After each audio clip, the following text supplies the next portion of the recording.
حدیث نمبر ہے 559۔ عبداللہ بن عمر رضی اللہ عنہ فرماتے ہیں اللہ ہمارے شام میں برکت، نبی پاک صلی اللہ علیہ وسلم نے فرمایا اللہ ہمارے شام میں اور یمن میں برکت دے۔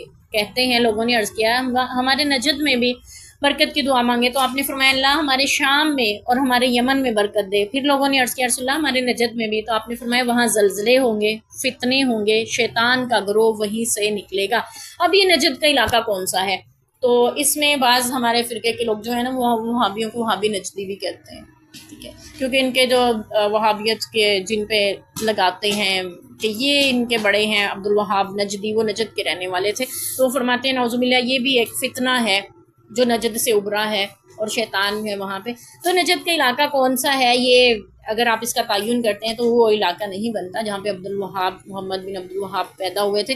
تو جو اہل حدیث اس نسبت سے خود کو محمدی کہتے ہیں، محمدی وہ ان سے نسبت نہیں کرتے، نبی پاک سے نسبت کرتے ہوئے۔ آپ نے ان کے مدرسوں کے نام بھی دیکھیں گے، محمدیہ مدرسہ ہوتا ہے، جیسے محمدیہ پتہ چل جاتا ہے اہل حدیث کا مدرسہ ہے، ٹھیک ہے۔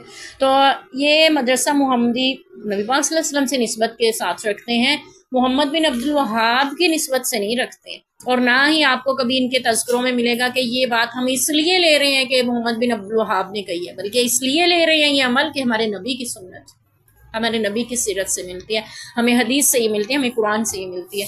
تو ان کو وہابی کیوں کہا جائے؟ اب ان کو اگر محمد بن عبدالوہاب کی طرف نسبت کر کے نام رکھتے تو محمدی رکھتے، ٹھیک ہے، محمدی تو پہلے اگر محمد تھا نا ان کا نام محمد بن عبدالوہاب، تو محمدی کہتے تو پھر نبی پاک کی طرف نسبت ہوتی تھی، اس لیے انہوں نے ان کے باپ عبدالوہاب کی طرف نسبت کر کے وہابی رکھ دیا۔ لیکن اس میں بھی اللہ کی حکمت دیکھیے، وہاب اللہ کا نام ہے، اگر کوئی وہابی بھی کہتا ہے تب بھی نسبت اللہ کو ماننے والے کی طرف ہوتی ہے۔ تو اس لیے یعنی یہ کسی وہ جو فتنے ہوں گے، شیطان کا گروہ ہوگا وہیں سے نکلے گا۔ فتنے یمن سے بھی نکل رہے ہیں آج کل کے دور میں، ہم جو دیکھ رہے ہیں، ٹھیک ہے، فتنے جو ہیں وہ ہمارے شام میں بھی پھیلتے چلے گئے۔ پچھلے دنوں ہم نے دیکھا شام میں کتنی بمباری ہوتی رہی اور کتنے مظلومیت کے ساتھ مسلمانوں کو شہید کیا جاتا رہا۔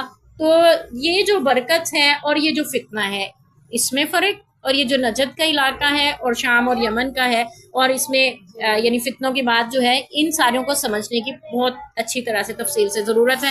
یہاں پہ ہم مختصر ذکر یہ کرتے ہیں، آپ نے دعا کی ہے اپنے شام میں برکت کے لیے اور یمن میں برکت۔ برکت کیا ہوتی ہے ہمیں اس کا پتہ ہونا چاہیے، برکت کیا ہوتی ہے؟ برکت کا مطلب ہے نیکی کی توفیق مل جانا۔ آپ کی زندگی چاہے چھوٹی ہے، تھوڑی سی ہے، لیکن اس میں آپ اتنی زیادہ نیکیاں کر لیتے ہیں جو لمبی عمروں میں بھی لوگوں کو نصیب نہیں ہوتی، یہ ہے عمر میں برکت۔ آپ کی اولاد میں برکت، چاہے ایک ہی اولاد ہے، ایک ہی بیٹا ہے، لیکن برکت کیا ہے کہ وہ نیک ہے، یہ برکت ہے۔ لیکن اگر 1 درجن اولاد ہے اور کوئی بھی نیک نہیں ہے تو برکت نہیں، ٹھیک ہے۔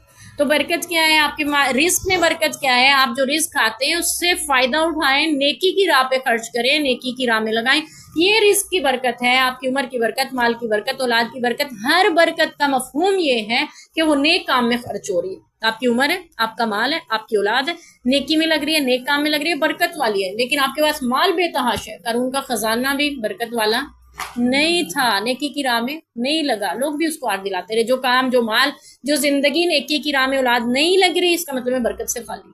تو آپ صلی اللہ علیہ وسلم نے جو برکت کی دعا فرمائی ہے وہ یہ ہے کہ وہاں پہ زیادہ لوگ نیک پیدا ہوں، ٹھیک ہے، زیادہ لوگ وہاں پہ نیکی کرنے والے ہیں، اور یہ ایسے ہی ہمیں ملتے ہیں، ٹھیک ہے، شام میں بھی یمن میں بھی۔ تو اللہ تعالیٰ ہمیں بھی توفیق دے، اور جہاں سے فتنے رونما ہوں گے اور شیطان کا گروہ نکلے گا، اس سے مراد لیا جاتا ہے کہ یہ دجال کی علامات ہیں، وہ جس علاقے سے یعنی نکلے گا اس کی طرف، اور روایات سے بھی ہمیں اشارہ ملتا ہے۔